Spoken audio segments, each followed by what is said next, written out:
আমি আসলে পিছনের দিকে কম যাই। আমি জানতাম যে আমাদের আজকে যে এখানে যে কমপ্লেইনটা উত্তর আমরা দেওয়ার জন্য আসছি এখানে, আমি মনে করেছিলাম যে এটা কারো দিয়ে পাঠাইলে হবে।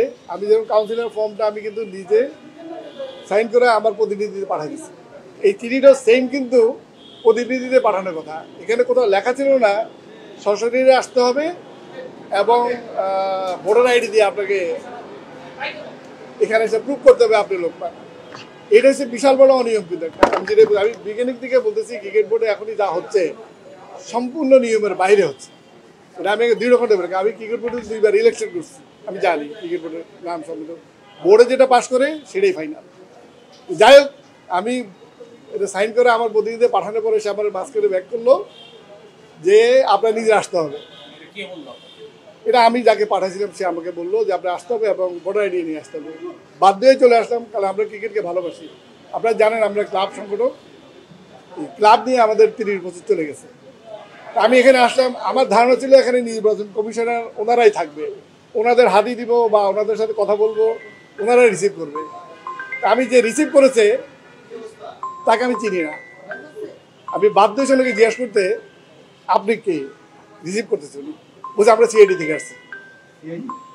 সিআইডি থেকে আসছি উনি আমাকে বলছে আমরা সিআইডি থেকে আসছি। সেটা একটা অনিয়ম। এখানে নির্বাচন কমিশনার থাকবে, তার মেম্বাররা থাকবে, এটা রিসিভ করে। ইটস এ ভেরি ইম্পর্টেন্ট জিনিস কিন্তু এটা আমাদের দৃষ্টিতে। এটা কারণ আমরা ক্লাব চালাই, বছরে এইসব ক্লাবগুলি কোটি কোটি টাকা খরচ করে। 3rd ডিভিশনের ক্লাব চালাতে লাগে 30-20 লাখ টাকা, 2nd ডিভিশন লাগে 30-40 লাখ টাকা। তো এইসব ক্লাবগুলি তো মানুষ আপনার টাকা পয়সা খরচ করে কিন্তু এইসব ক্লাবগুলি চালিয়ে আসছে। এখন হঠাৎ করে আপনি ক্লাবগুলি ব্যান করে দিবেন উইদাউট নোটিস, এটা খুবই দুঃখজনক। না, আমাদেরকে আজ পর্যন্ত ক্রিকেট বোর্ডও কিছু জানায়নি এবং নির্বাচন কমিশনার ওনাদের এটা দেখার কথা না, তারপর ওদিকে আমাদেরকে জানায়নি। আমরা জানি এবং আপনারা জানেন যে ক্রিকেট বোর্ড এটা অলরেডি এরা ইলেকশনে পার্টিসিপেট করতে পারবে বৈধ হিসাবে। তারা ডিসিশন নিচ্ছে ক্রিকেট বোর্ডে, ওটা আমাদেরকে জানাইছে। ক্রিকেট বোর্ড আমাদেরকে চিঠি দিছে যে আপনার কাউন্সিলের জন্য নাম প্রদান করেন। আমরা নাম প্রেরণ করেছি এবং এটা যথাযথভাবে ক্রিকেট বোর্ড এটা রিসিভ করছে। এরপরে আর কোনো প্রশ্ন আমার মনে থাকে না। যেহেতু মানে বোর্ড থেকে কোনো আপত্তি নাই, কিন্তু নির্বাচন কমিশন আপনাদের এই ক্লাবগুলোকে বাধা দিচ্ছে, মানে কাউন্সিলকে দিবে না বা তাদেরকে পার্টিসিপেট করতে দিচ্ছে না, এই এখতিয়ার কি তাদের আছে? এটা আমাদের কনস্টিটিউশনে আমি যতটুকু জানি এটা নাই, এটা এখতিয়ার নাই। আমি লয়ারের সাথে কথা বলেছি, তারা বলছে না, এই ধরনের ক্লজ আমাদের ক্রিকেট বোর্ডের কোনো গঠনতন্ত্রে নাই। কীভাবে দিয়েছে এরা ওনারাই জানে, ওনারাই বলতে পারবে। আমি বললাম তো, আমি অনেক আগ্রহ নিয়ে নির্বাচন কমিশনের সাথে কথা বলতে আসছি এবং ওনাদেরকে 2-1টা প্রশ্ন আমি করতে চেয়েছিলাম, যার জন্য আমি কিন্তু গত 7 বছর পরে ক্রিকেট বোর্ডে আসছি।